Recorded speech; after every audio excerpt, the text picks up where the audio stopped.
Hello everyone, good morning, শুভ সকাল। আমার সকল দর্শক বন্ধুদের জানাই আমার চ্যানেল হ্যাপি উইথ মাম্পিতে অনেক ওয়েলকাম, অনেক স্বাগত। তো কেমন আছেন আপনারা সবাই? আশা করছি সবাই খুব ভালো আছেন। আমিও আপনাদের আশীর্বাদ ভালোবাসায় অনেক ভালো আছি। তো আজ হচ্ছে শনিবার, ঘড়ির কাঁটায় এখন বাজে 6টা। তো এখন থেকেই আপনাদেরকে সঙ্গে করে নিয়ে আমি আমার ব্লগটা স্টার্ট করছি। সারাদিন আমার সাথে স্কিপ না করে ভিডিওটা কন্টিনিউ করার অনুরোধ রইল। তো আজ হচ্ছে আমার প্রচুর কাজ বলতে প্রচুর কাজ। আজ আমি ঘর ঝাড়ব। তো আজ আমার অফিস আছে, কিন্তু তবুও আমার ঘরটা ঝাড়তে হবে, কারণ আজ হচ্ছে সংক্রান্তি। আর সংক্রান্তির আগে ঘরটা ঝাড়ার কথা, সেটা তো আমি সময় পাইনি।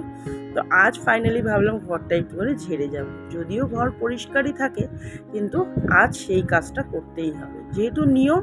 আর আগামীকাল পয়লা বৈশাখ। তো সকালবেলা উঠে যে কাজটা করতে হয় সেটা হচ্ছে সবার জন্য টিফিন রেডি করতে হয়। আর এখন কিন্তু একটা দুটো টিফিন কারি না, তিনটে টিফিন কারি সকালবেলা রেডি হয়। তো বাবান, আমি তিনজনেই বেরোবো, তাই তিনটে টিফিন কারি সকালবেলা এখন রেডি করা হয়। আর এখন প্রত্যেক দিন ওই তিনটে টিফিন কারি ধুয়ে মেজে পরিষ্কারও করতে হয়। তো অফিস থেকে ফিরে রাতের বেলা, যত রাতই হোক না কেন, চেষ্টা করি রাতের বেলা সব বাসন কোসন মেজে গুছিয়ে রাখার জন্য। আর বেশিরভাগ কাজবাজগুলো রাতের বেলায় করে রাখার জন্য। তাতে করে কি বলুন তো, সকালবেলা একটু হলেও চাপটা কম থাকে, কারণ আমাকে ঘর থেকে বলি 9টা থেকে 9:30টার মধ্যে বেরোতে হয়। তো সেই জন্যই রাতের বেলা যে বাসন কোসনগুলো মেজেছিলাম, তো সেগুলো এখানে গুছিয়ে নিচ্ছি। আর আটা মাখিয়ে নিয়েছি, কারণ বললাম সবাই টিফিন নিয়ে যাব। আর তার সাথে হবে রুটি, আলু ভাজা। তো ভাতের জলটা ওদিকে বসিয়ে দিয়েছি। ভাত করব, ডাল করব, আলু ভাজবো, ডিমের অমলেট করব। কারণ গতকালকে মাছের তরকারি একটু রয়ে গেছে, তো সেই মাছের তরকারি দিয়ে প্রভু আমি খেয়ে নিতে পারবো, কিন্তু বাবান আজকে খাবে ডাল আলু ভাজা ডিমের অমলেট দিয়ে। জানেনই বাবানের অলওয়েজ ফেভারিট ডাল আলু ভাজা ডিমের অমলেট, বা ডাল আলুর চোখা ডিমের অমলেট। তো আজ কিন্তু বাবান ঘরে একা থাকবে। এটাও কিন্তু আমার একটা লাইফের এক্সপিরিয়েন্স বলতে পারে। কারণ বাবানকে রেখে স্কুলে যাচ্ছিল ঠিক কথাই, কিন্তু আজ সারাটা দিন ওকে একাই থাকতে হবে, যেহেতু আমি ঘরে থাকবো না। তো যাই হোক, আমি প্রভু দুজনেই বেরোবো। আমি আগে বেরোই, প্রভু পরে বেরোয়। তো ঘরের কাজগুলো গুছিয়ে নিয়ে তারপর রান্নাঘরে রুটি করব, আলু ভাজা বসাবো। তো চলুন, রান্নাঘরে আলু ভাজা অলরেডি বসিয়েই দিয়েছি।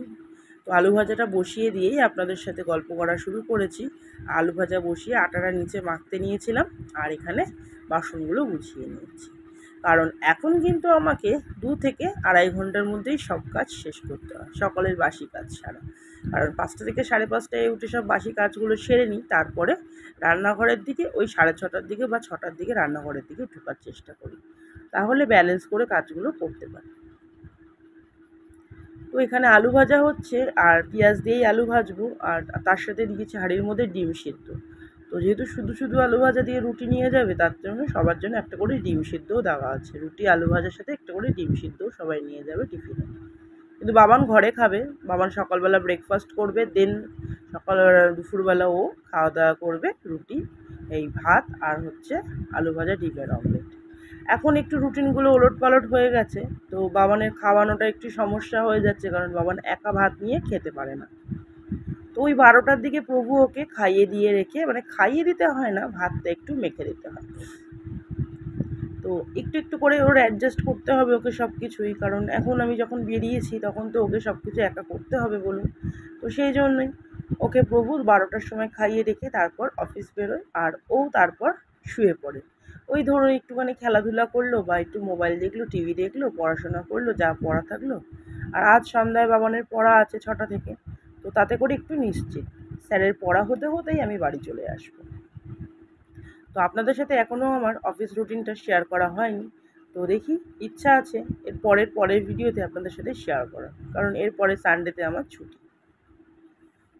তো সকালবেলা কিন্তু ঘুম থেকে উঠেই কাঁচা ধোয়াগুলো, বাসি কাজের মধ্যে কিন্তু কাঁচা ধোয়া ছিল, যেগুলো আমি করে নিয়েছিলাম।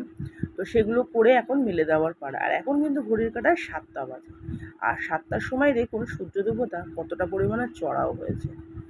তো এখন জামা কাপড়গুলো দিয়ে দিলে প্রভু অফিস মানে যাওয়ার আগে জামা কাপড়গুলো সব তুলে ঘরে রেখে দিতে পারবে। তো সেই জন্যই তাড়াতাড়ি করে কেচে দিলে প্রভুর সুবিধা হয় তুলে রেখে দিয়ে যেতে, কারণ জামা কাপড় না হলে তোলার লোক নেই। তো সেই জন্য কেমন একটা অদ্ভুত লাগছে লাইফটা। এতদিন একরকমভাবে লাইফ কাটিয়েছি, আর এখন লাইফটা পুরোপুরি চেঞ্জ। তো দেখা যাক কতদূর কী হয়, কতদূর আমি কি করতে পারি।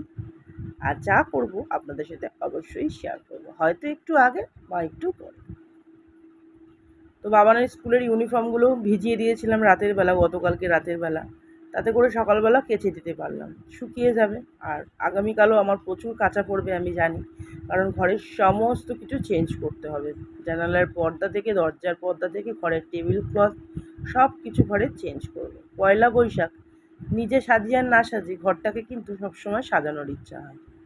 বছরে দুবার, এক হচ্ছে পয়লা বৈশাখ আর এক হচ্ছে পুজো।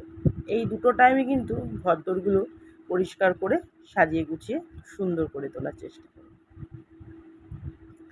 তো ঘর এমনি ঝাড়াই রয়েছে, তো এখন এগুলো একটু পরিষ্কার করব হালকা হাতে ভালো করে, আর তারপর সব কিছু গুছিয়ে নেব। তো আপনারা ভিডিওটা কন্টিনিউ করুন, আমি আসছি কিছুক্ষণ পর।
সংসারের সব কাজের মধ্যেও কিন্তু এটা একটা ইম্পর্টেন্ট কাজ, সবসময়ের জন্যই বলি ঘর পরিষ্কার রাখাটা। তো ঘরটা পরিষ্কার তো অলমোস্ট হয়ে এসেছে, আর ফ্যানটাও অনেক দিন ধরেই পরিষ্কার করা হচ্ছে না, ফ্যানের উপর একদম ময়লার চড় পড়ে গেছে।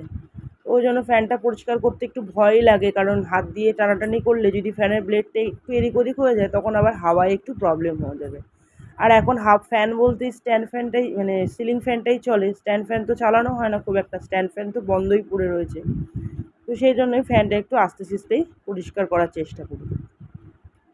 আর যতটুকুনি যেখানে একটুখানি ঝুল মনে হয়েছে সেরকমভাবেই ঝাড়া, ঘরে যদিও ঘর পরিষ্কার থাকেই সবসময়ের জন্য, কারণ আমি মাঝে মধ্যেই একটুখানি ঘুরিয়ে নিই, আর মানে হালকা করে সব কিছু পরিষ্কার করে নেওয়ার চেষ্টা করি।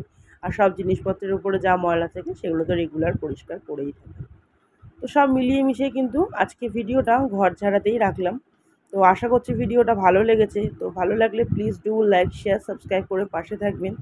সো আজকের মতো ভিডিওটা তাহলে এখানেই রাখছি। সবাই ভালো থাকবেন, সুস্থ থাকবেন। আজকের মতো ভিডিওটা এখানেই রাখলাম, দেখা হচ্ছে নেক্সট ব্লগে। টাটা।